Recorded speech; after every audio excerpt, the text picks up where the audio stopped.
susunod na programa ay rated G. Ito ay pwede sa lahat ng manonood.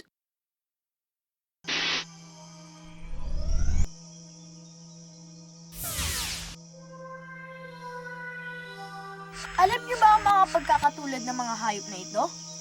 At ng mga ito? Why not ampalaya? Why not munggo at kalabasa? Why not gatas at keso? Why not, why not? Why not ampalaya? Why not munggo at kalabasa? Why not gatas at keso? Why not, why not? Why not, why not? Why not, why not? Why not, why not? Why not? Why not?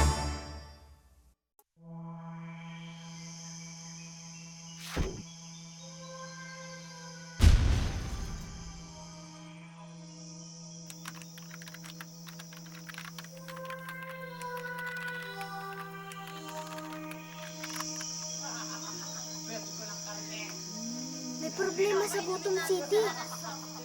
Gutom City? Oo. Ayon dito sa nabasa kong article, ang lungsod na ito ay pinaghaharian ng masasamang loob. Ang dulot ay malnutrisyon sa buong populasyon. Malnutrisyon? Paano? Pagkain nila ay hindi sapat.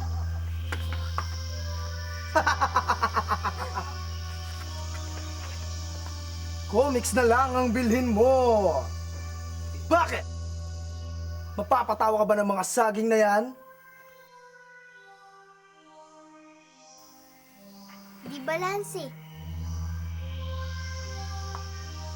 Wop! Walang gulay. Ito, walang gulay. Hindi importante yan. Ito ang kainin mo. Karne. At hindi masustansya. Wag yan! Etong inumin mo. Oh, di ba? Mas masarap ang soft drinks kesa gatas. Kailangan na ninyong ibigay ang hudyat. Ang hudyat? Ito! Ano yan? Para saan yan? Hindi ko rin alam. Pero iniwan ito sa akin ng ginoong nutritionist. Gamitin daw ito sa oras ng pangangailangan. Pero ngayon na yun!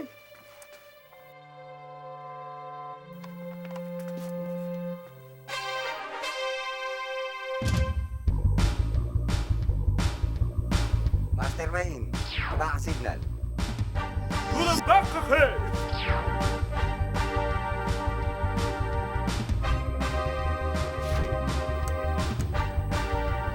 Si Baka! Kaman! Andito na ako! Baka man. Alam ko pong superhero kayo, pero paano po kayo makakatulong para labanan ng malnutrition sa Gutom City?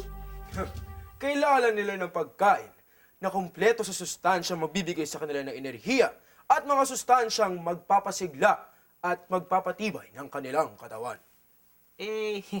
Ano po yun? Tandarandaran! Gatas! Gatas! Gatas? Tama si Bakaman. Ang gatas ay isa sa mga pagkaing siksik sa sustansya. Meron itong carbohydrates at fats na nagbibigay ng enerhiya, kaya ito ay kabilang sa GoFood. Siksik din ito sa protina na tagapagbuo ng ating katawan, kaya kabilang ito sa GrowFood. At meron itong vitamins at minerals na tagapagsaayos at nagpapasigla ng ating katawan, kaya maituturing din itong low food. Kaya kailangan ko nang tumungo sa Gutom City. Alam ko po kung paano ninyo tatalunin ang kalaban. Gagamitin niyo po ang inyong boomerang. Hindi. Ang gagamitin nyo ay ang Baka Bombs! Nagkakamali kayo dyan. Ang gagamitin kong baka gadget ngayon ay ito!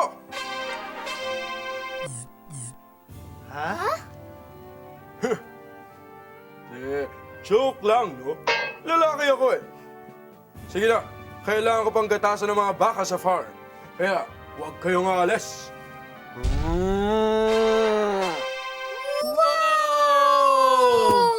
Teka lang ha. Nakalimutan ako eh. Huwag kayong aalis.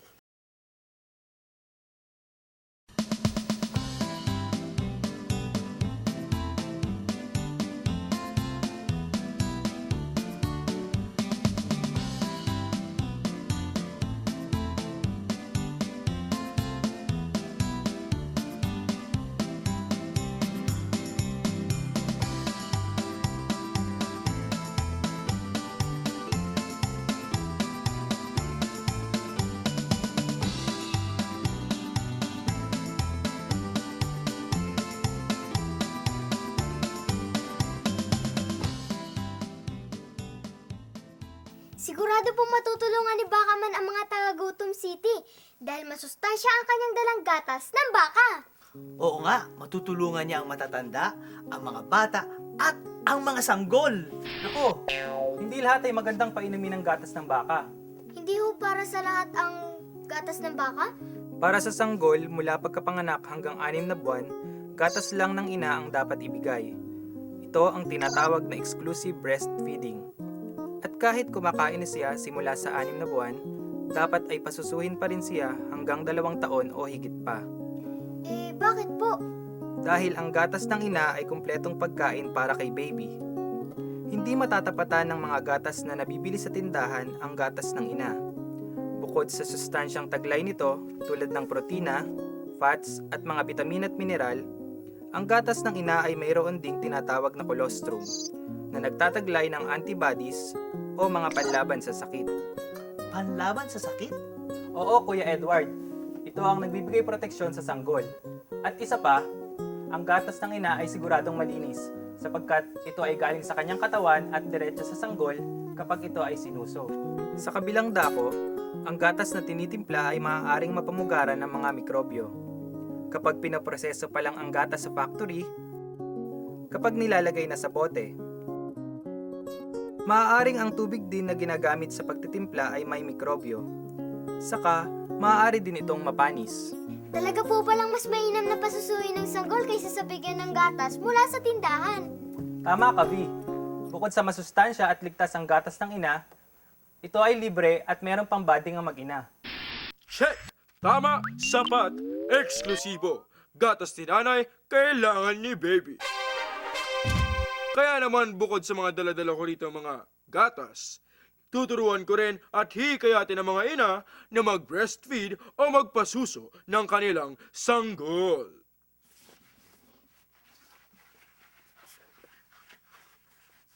Hey! Dito! Dito!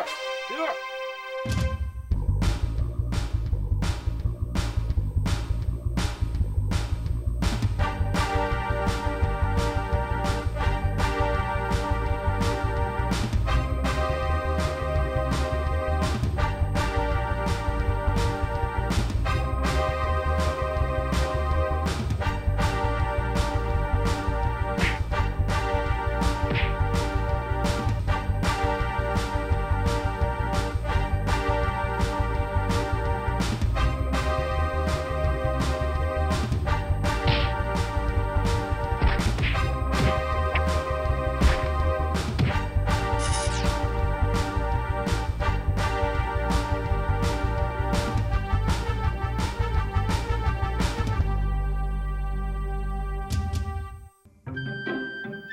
Alam nyo ba na may iba't ibang klase ng gatas? Napansin ko ito nung sumama ako sa nanay ko sa grocery. Ano ba ibig sabihin ng mga ito? Oo nga. Ano ba ang whole milk, low-fat milk, skim milk, at iba't ibang klaseng milk na nakikita natin sa tindahan? At ano ang pinakamahusay? Gatas. Milk din po, pero po matamis. Malapot po. Matamis po, malapot. Panghalo-halo. Malabnaw po. Durog po. Pambalakab. Para na makas. Sa dami ng iba't ibang uri ng gatas sa pagpipilian, alin ba sa mga ito ang pinakamahusay? Huwag malito, piliin ang uri ng gatas ayon sa inyong pangangailangan. Para sa mga infant at young child, walang duda na gatas ng ina ang pinakamahusay dahil taglay nito ang lahat ng sustansyang kailangan ng bata upang maging malusog at lumaki ng tama at pati na rin ang colostrum upang maprotektahan siya laban sa sakit. Ginoong Bakaman, para po sa mga batang 2 taong pataas, pwede po bang bigyan ng whole milk? Ano po ba ang whole milk? Meron din pong tinatawag na low-fat milk at skim milk. Ano po ba ang mga ito? Bago dumating sa mga pamilihan ang gatas ng baka, dumadaan muna ito sa processing plant kung saan hinihiwalay ang fats sa liquid milk. Namumuo kasi ang fats sa gatas kapag tumatagal dahil malalaki ang molecules ng natural na fats. Matapos ihiwalay ang fats, ginagawa itong mas pino para hindi mamuo at ibinabalik ang ilan nito sa gatas para mas maging creamy ito.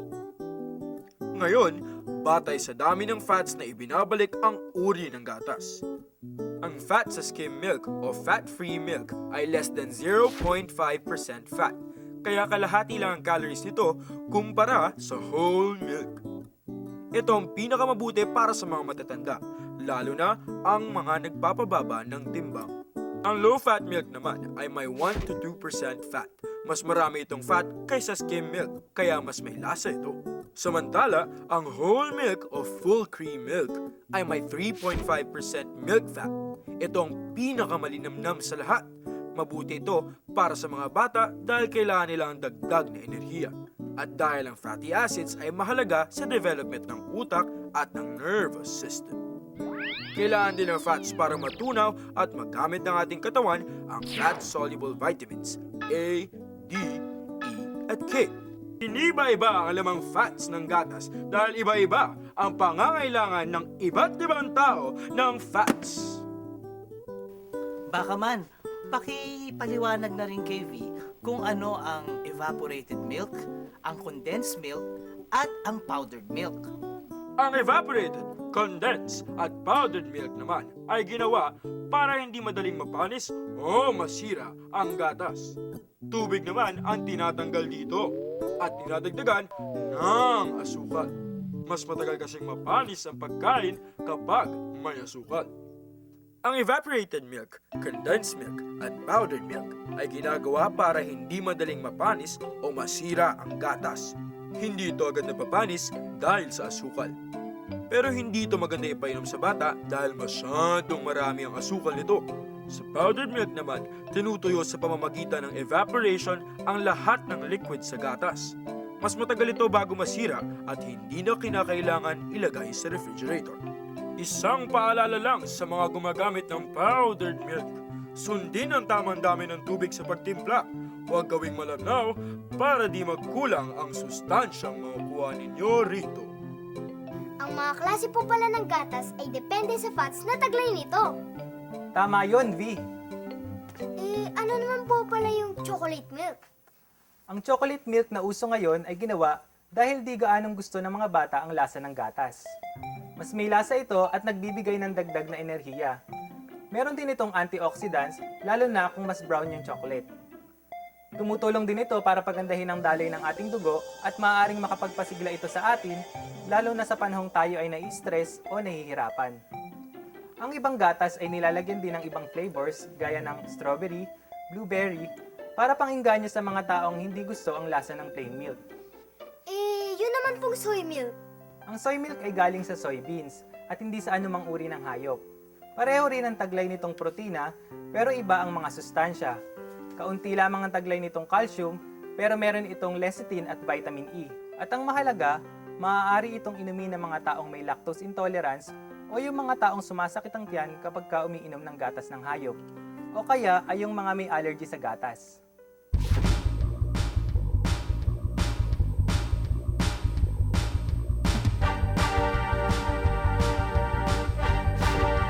Wow, baka man! Natalo niyo na po ang mga kalaban ng Gutom City! Nako, nakakapagod ang labanan. Pero, alam niyo ba na kinailangan ko ng tulong? Narito ang mga miyembro na Gatas League, si Kalabaw Woman at si Super Go.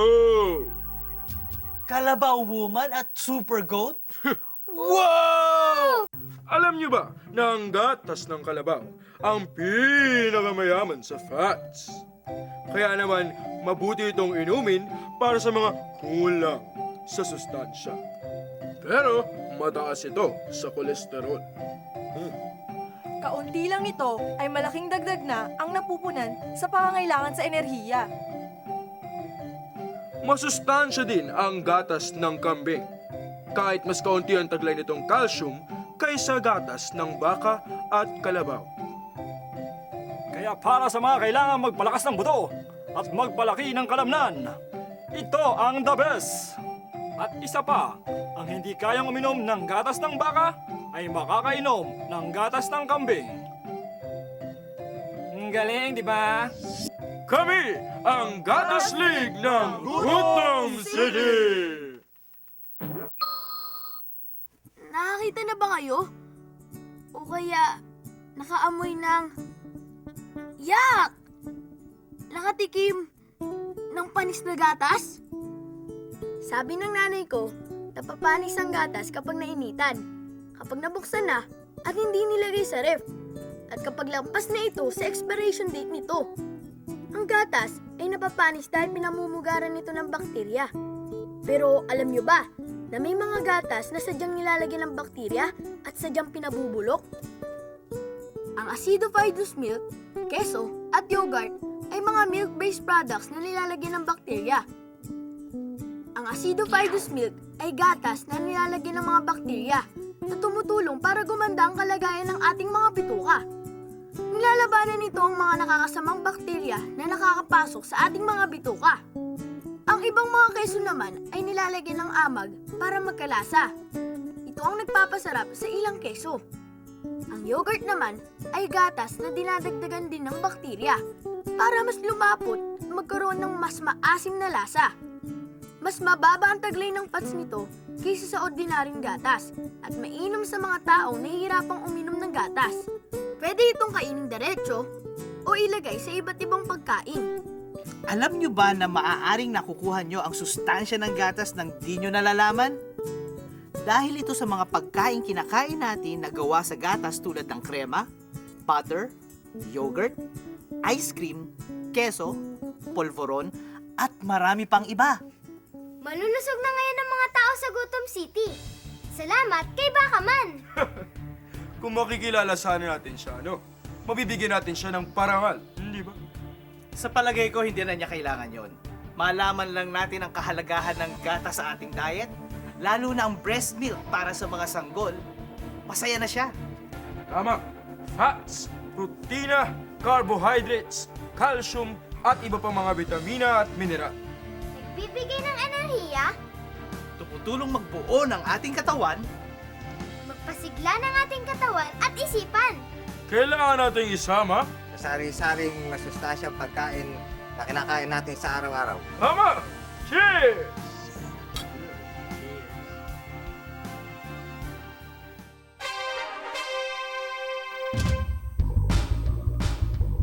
Master Wayne, Antimano.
Ang colostrum ang unang daloy ng gatas ng ina. Siguruhing masususo ito ni baby sa loob ng 1 oras pagkapanganak niya. Hindi lang masustansya, nagbibigay proteksyon pa. Kaya nanay, magpa-breastfeed agad. Wastong nutrisyon, alamin, gawin at palaganapin.